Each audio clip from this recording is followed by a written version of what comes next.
Get back into our study of isolation.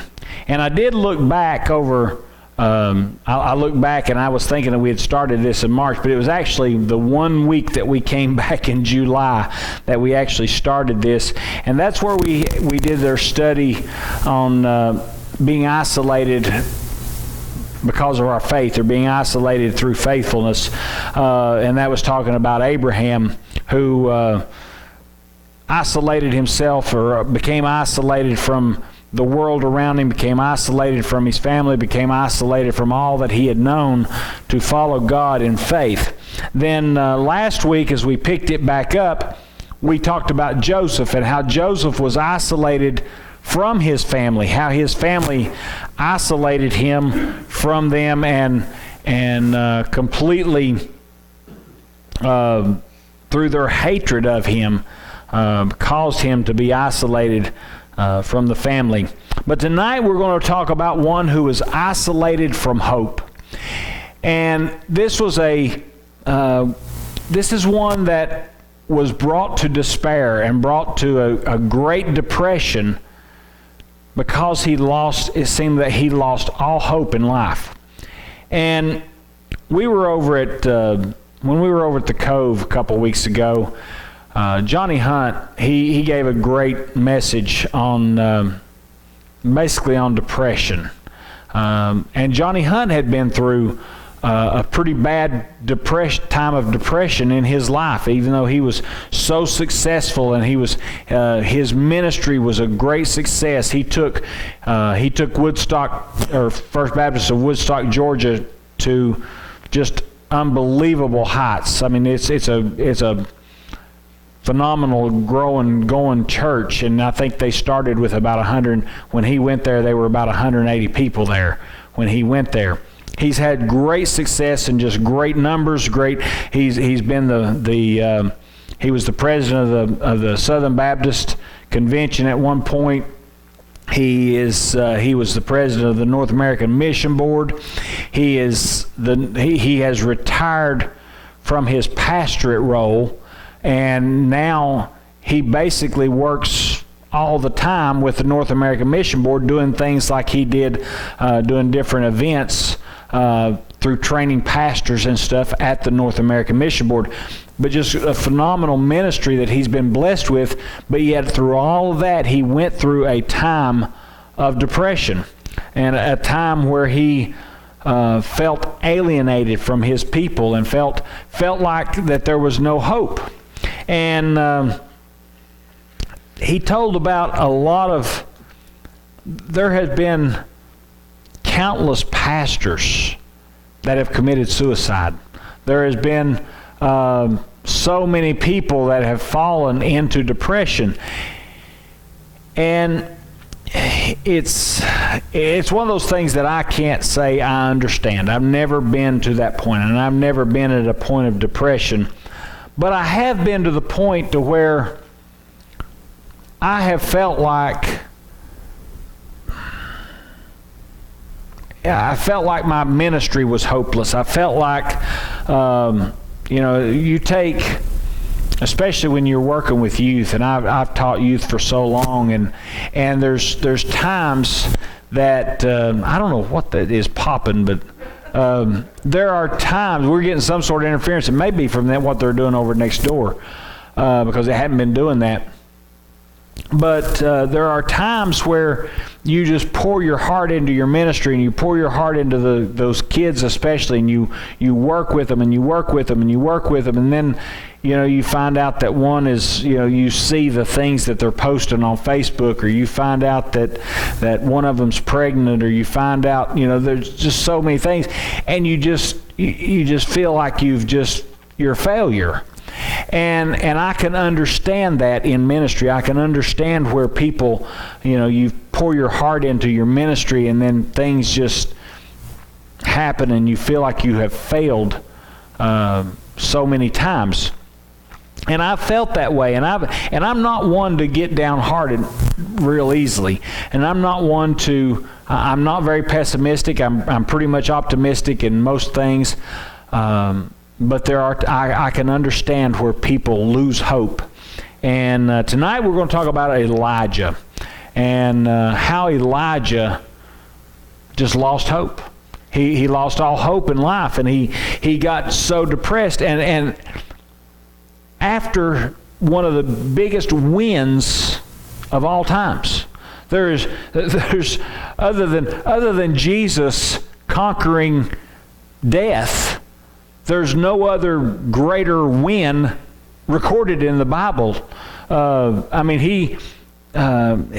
We see just something amazing, phenomenal when he stands up on the mountaintop. And we know the song, the God of the mountain is still God in the valley. And we're going to see tonight this mountaintop experience. People talk all the time about that mountaintop experience, and I think that this is where that mountaintop experience, this thought of mountaintop experience comes from, because Elijah, who had went and pronounced there's going to be no rain until I say so. I mean, stand before the man that has the guts, whether God told you to or not. This took a lot of nerve to walk in and stand before the king and say, because of you being evil, it will not rain until I say so. Now, they threatened him at that point, and God said, I'll take care of you. And he took him out, and he placed him with a widow woman, and he was able to provide her with food. He healed her son. But God provided for him for 3.5 years that Elijah was basically on the run. But God sustained him through all of that. No time, that we don't really see a time during that 3.5 years that Elijah was worried about anything. God cared for him, God provided for him, and he did amazing things. But yet there was a bounty on his life at that point. I mean, they wanted his head. They had already put out that they wanted him killed. And then he comes back. After 3.5 years, he comes back and he challenges the king. Now, this is one of those cases where the king would have loved to have just went ahead and killed him. When he saw Elijah, he would have loved to just went ahead and killed the man because of all that had happened in Israel. But here's the problem. This is the man that proclaimed it's not going to rain until I say so. Well, if you kill him, he's never going to be able to say so. So it's going to turn into a complete desert if they went ahead and killed him. So he makes a challenge to the king. And he challenges him to gather on Mount Carmel all of the prophets of Baal. They all gathered together up on the mountain, and we know the story where they prepared their bull, they prepared their altar, they called on Baal, they prayed to Baal, they cut themselves, they chanted, they did all that stuff, and the whole time Elijah's over here making fun of them and taunting them, When I think about Elijah, what was going on then, I think about Little League baseball, and I loved Little League baseball. And I remember you'd see somebody on the other team would get up, and everybody swing, swing.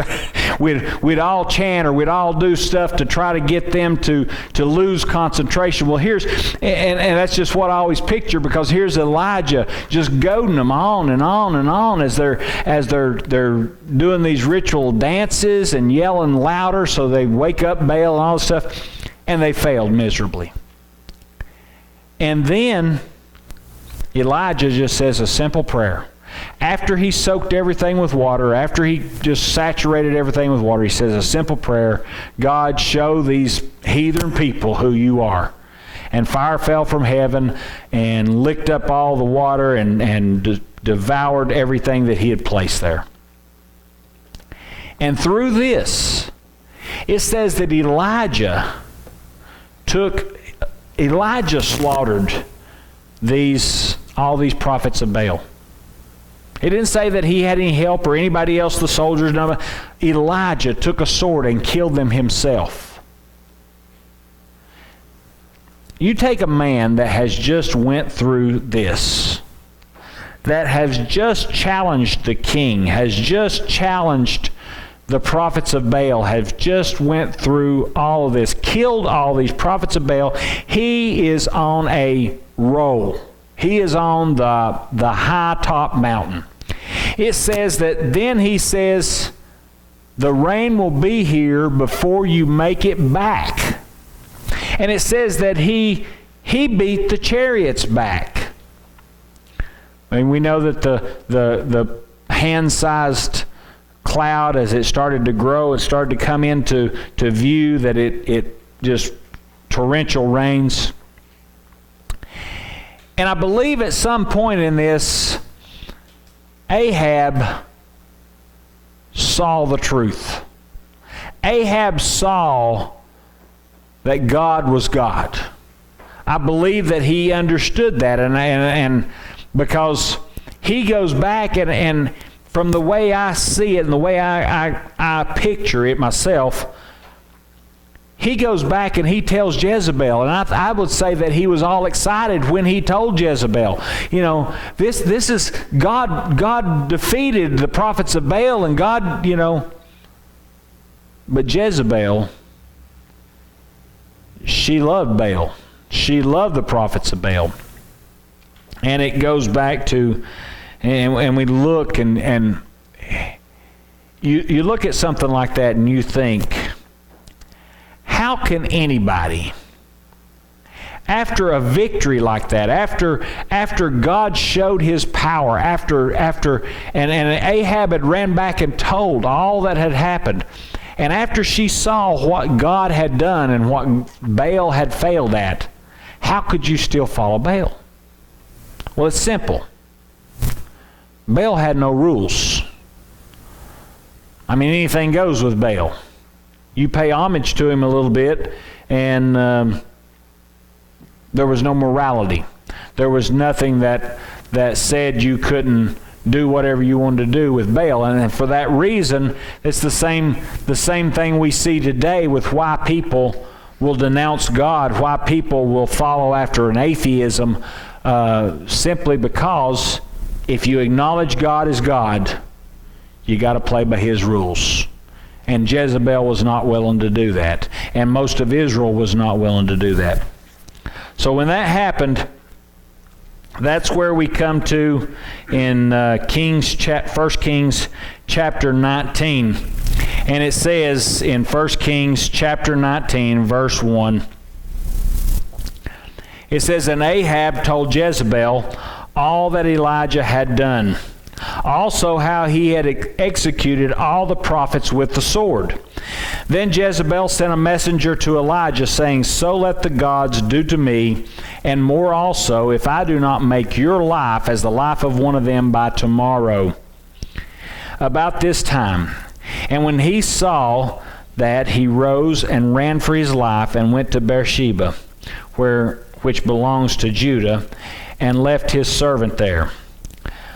But he himself went a day's journey into the wilderness and came and sat down under a broom tree, and he prayed that he might die, and said, It is enough now, Lord, take my life, for I am no better than my fathers. Then he lay down and slept under a broom tree. Suddenly an angel touched him and said to him, Arise and eat. Then he looked, and there by his head was a cake baked on coals and a jar of water. So he ate and drank and lay down again. And the angel of the Lord came back the second time and touched him and says, Arise and eat, because the journey is too great for you. So he arose and ate and drank, and he went in the strength of that food 40 days and 40 nights as far as Horeb, the mountain of God. Now, this is what has always... I've always found it funny and found it just unbelievable how Elijah would face a king, would face the king and make that proclamation to begin with, and then challenge him and challenge the prophets of Baal and challenge everything that he did, and then go out and see God just work amazingly. But yet he got a letter from a woman that said, I'm going to kill you. And he went to shaking in his boots. And he ran for his life. And he ran out in the middle of nowhere. And I've never understood that. I've never understood why Elijah felt so scared of Jezebel. Now, I know that she was a very evil woman. She was probably practiced some witchcraft and other things, but he was following God. He was a believer in God, and God had already showed out what he could do and what he was willing to do and how he's willing to take care of Elijah. But yet when this happened, Elijah went on the run, but not only did he run, but he fell into a great depression. Elijah is top of the world. He just came off this mountaintop experience. He gets down off the mountaintop experience, and he goes into depression. So much so that he says that he begs God to kill him. Just kill me now. I'm no good. I'm no good to anybody. Here, and I think that we see this sometimes with a lot of ministries or a lot of success. If you're successful and then you plateau, or you go into a dip, and kind of reminds me of our economy. You take 2016, we were here. 2018, we were here. 2019 or 2020, we're here. We're back down from where we were, but we're still above where we started. But yet we're hearing about this Great Depression that we've went through over the past year, but we're still greater than where we started. But it's not, so many times we fail to look at where we start, and when we get to a plateau, we're not seeing the great success. We're not seeing the great growth. We're not seeing great numbers. We're not seeing God work as much in our life sometimes, and we get into this Great Depression. And what it basically boiled down to is Elijah, at this point, he's on this mountaintop. He allows God to work. He praises God. He prays to God. And then he started looking at what he had done. Because in chapter 19, we see him saying, I am no good. I'm not successful. I'm not doing this. And that's what happens sometimes is we get to the point, we get to where Elijah was, we get successful, and we ride on that, we ride on God's coattails a lot of times. I mean, God's doing great things through us and with us, and then when we get to this high point, we start seeing what we have done. God's blessed me greatly. I must have been real good kind of attitude. You know, we're still giving God blessed me, but he blessed me because I'm a good person or because I've done good. You know, people get that way. And I think that you start to see that a little bit with Elijah. Now, Elijah, I don't want to take a whole lot away from Elijah, because there was only 2 people in history that we have recorded that didn't die. That was so close to God that God didn't see that they deserved death. 2 people. One was Elijah, the other was Enoch. Now that's saying a lot right there. You know, I hear people, and I agree. Peter's one of my heroes. I feel connected to him sometimes because I see some of his blunders, and I think I can relate to that. But people say, you know, if I could be like anybody in the Bible, you know, they name Elijah and Enoch. To me, that is such a testimony that God thought enough of them that they didn't have to die. That is more testimony than you can say about anybody else. But at the same time, at this point, Elijah took his eyes off of God. And when he took his eyes off of God, and it was just for a little while, but when he took his eyes off of God and he started looking, just like Peter did when he started sinking in the water, he took his eyes off Jesus. Well, that's what happened with Elijah. He took his eyes off of God and he started looking at Jezebel, and he started looking at himself. She's more powerful than I am. And he got to me. And when he did that, that's when he got depressed. That's when he started fearing for his life. Up to that point, he was relying on God. Up to that point, it was all about God and what God had done and what God was going to do and what God had proclaimed. And when he was like that, he was fearless. But if we look back, this is nothing new. This is nothing new. We see it all through the great men of the Bible, the greatest of them. Abraham, he got fearful of Pharaoh and lied about his wife. Moses was fearful and had to run for his life from the Egyptians. We see that Peter, the reason he denied Christ was he was afraid of those around the fire. I mean, it was all through it all that people have doubted and people have got into depression. And one that I hadn't even thought about was John the Baptist.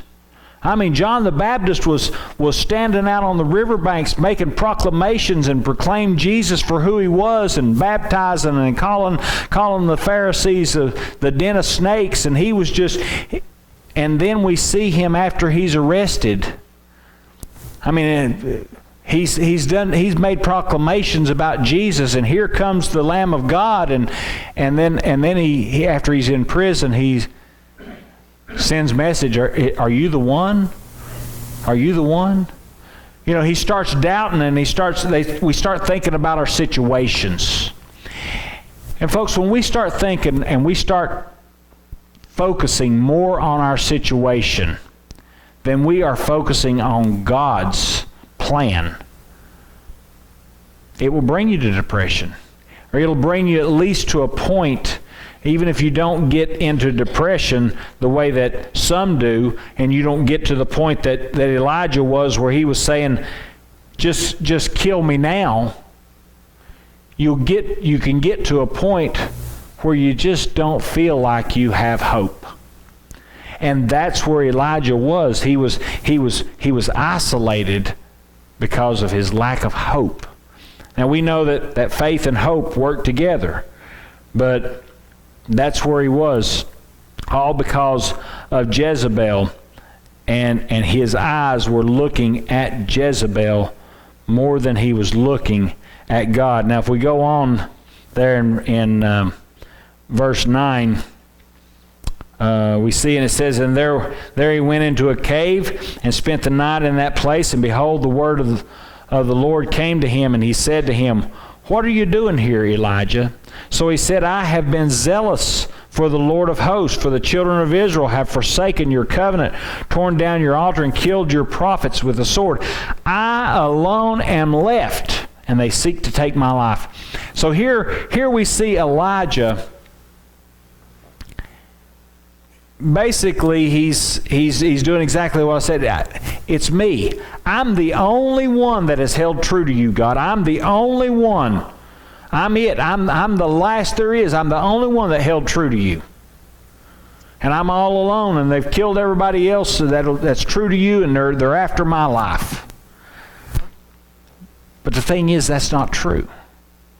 Elijah here was tooting his own horn and feeling sorry for himself at the same time. The truth is that we just saw in, was it 17 or 18, that Obadiah had 100 other prophets hidden. He had 50 in each cave. He's holding 50 in this cave over here, and he had 50 hidden in this cave over here. So he had 100 other prophets of God ready to turn loose, but he had hidden them because of the threat against the prophets of God. So here we know that, and Obadiah had told Elijah about this, so we know that Elijah knew that he was not the only one left. We knew that Obadiah was faithful. We knew that the other 100 prophets were faithful, but yet he's feeling sorry for himself, and he's also tooting his own horn, and that he's saying, look, I'm the only one left, God. I'm the only one that'll follow you. Well, the thing is, as good as Elijah was, and as good as any of us are, it's real easy, and there comes a time when we lose focus. There comes a time when we fail to see God. And I don't care how great of a person you are. I don't care how faithful you are. I don't care how much you read your Bible. I don't care how much you pray to God. There will come a time in everybody's life that they're going to take their eyes off of God. They're going to focus on their situation. They're going to focus on themselves, or they're going to focus on somebody else. But they're going to focus on something other than God. And when that happens, hope gets lost. We've seen it with the greatest people on earth. The greatest people that's ever lived have been at that point at some point. And when I read this about Elijah, I look at this and I think, do I have any hope? Do I have any hope of being godly? If somebody as great as Elijah falls into this type of despair and falls to this kind of hopelessness, how much harder is it going to be for me to remain? And how much harder is it going to be for me to remain in focus? But the thing we have to do is, number one, quit looking at other people. Quit looking at what other people, and quit. Here's Elijah. He's looking around at everybody else. He's looking around for everybody else. When it all comes down to him and God, that's all. That's the only relationship he needs. He don't need there to be any other prophets, even though there are. All he needs is him and God. And remember the things that God has done. Remember the ways that God has taken care of you. Remember the times and the things that God has blessed you with. And when you do that, then it's easier to remain focused on God. Let's go on down to verse 11. And this gets to the point where God has to remind him, and God has to show him. It says, Then he said, Go out and stand on the mountain before the Lord. And behold, the Lord passed by, and a great and strong wind tore into the mountain and broke the rocks in pieces before the Lord. But the Lord was not in the wind. And after the wind, an earthquake, but the Lord was not in the earthquake. And after the earthquake, a fire, but the Lord was not in the fire. And after the fire, a still small voice. So it was when Elijah heard it, that he wrapped his face in his mantle and went out and stood at the entrance of the cave. Suddenly a voice came to him and said, What are you doing here, Elijah? And he said, I have been zealous for the Lord of hosts, because the children of Israel have forsaken your covenant, torn down your altars, and killed your prophets with the sword. I alone am left, and they seek to take my life. Then the Lord said, Go, return on your way to the wilderness of Damascus, and when you arrive, anoint Hazael the king over Syria. Also you shall anoint Jehu the son of Nimshi as king over Israel, and Elisha the son of Shaphat of Abel Meholah you shall anoint as a prophet in your place. It shall be that whoever escapes the sword of Hazael, Jehu will kill, and whoever escapes the sword of Jehu, Elisha will kill. Yet I have reserved 7,000 in Israel, all whose knee have not bowed to Baal, and every mouth that has not kissed him. So here we see Elijah. He proclaimed that it would not rain, and it didn't rain. He faced the prophets of Baal. He won tremendously. That brings me back to that plateau moment. Because sometimes we see God work in great and wonderful ways, and we're always looking for that great event. And I've seen this happen so many times with youth especially, or even with adults. You have a revival. You have a youth conference. You have a men's conference. You have this conference, or you have this great thing, and people just get on fire, and they've had a big event. And the Spirit has moved in them, and they're ready to take on the world. And then the next day or the next week, you're no longer surrounded by that great accompaniment, and you get back down. You get back down where you were.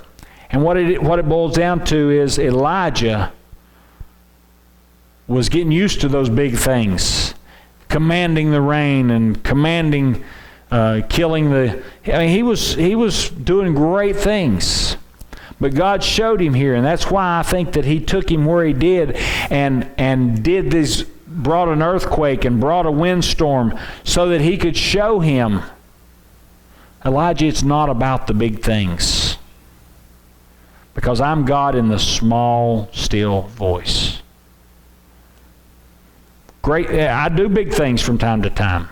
And I want you to be a part of the big things. But remember, being able to stay on track with me, giving your life to me, following after me, it don't have to be a big thing all the time. It don't have to be a big production.